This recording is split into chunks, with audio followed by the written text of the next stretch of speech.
আসসালামু আলাইকুম ওয়া রাহমাতুল্লাহ। সহজ দিশারি চ্যানেলের সুপ্রিয় দর্শক ভাই ও বোনেরা, আল্লাহ নামের আমলটি করুন আর আশাহীন রোগীকে সুস্থ করে তুলুন।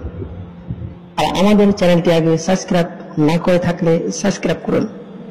প্রিয় দর্শক মণ্ডলী, আজকে আমি আপনাদের সঙ্গে উপরোক্ত গুরুত্বপূর্ণ আমলটা শেয়ার করতে চাই। আমরা অনেক সময় দেখি পরিবারের কোনো সদস্য, আত্মীয় বা পরিচিত কেউ গুরুতর অসুস্থ।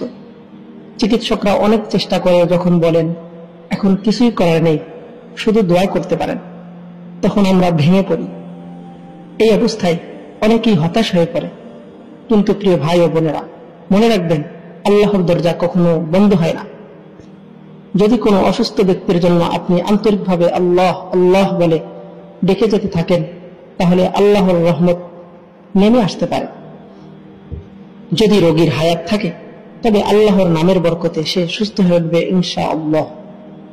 আল্লাহর নামের মধ্যে এমন এক শান্তি আছে, এমন এক রহমত আছে, যা আমাদের কল্পনার বাইরে।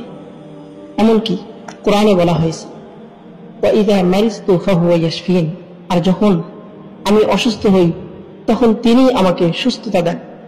তাই আমরা যখন কারো জন্য কিছুই করতে পারি না, তখন একটা জিনিস করতে পারি, আল্লাহর নাম জপ করতে পারি। রোগীর কানে শুধু বলুন আল্লাহ আল্লাহ, ধীরে ধীরে ভালোবাসা দিয়ে তাওয়াক্কুল নিয়ে আল্লাহর নাম নেন। এতে অন্তত তার অন্তরে সাহস জন্মাবে।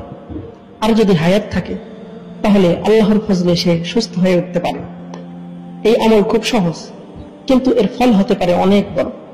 আসুন আমরা নিজেও আল্লাহর নাম বেশি বেশি পড়ি এবং যারা কষ্টে আছে তাদের পাশেও দাঁড়াই এই নামের মাধ্যমে।